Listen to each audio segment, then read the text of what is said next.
students! Are you ready to start the art and craft class? Hope yes, because it's Friday and it's the day to be really creative. Do you want to know what are we going to do today? I think that you're going to like it.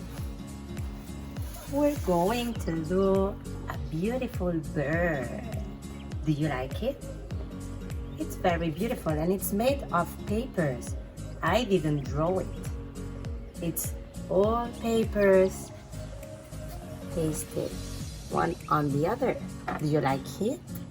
It's wonderful. Hello, bird. Okay, so today you're going to do this. Watch the video and you will know all the steps that you have to follow. So, let's be creative. Let's start.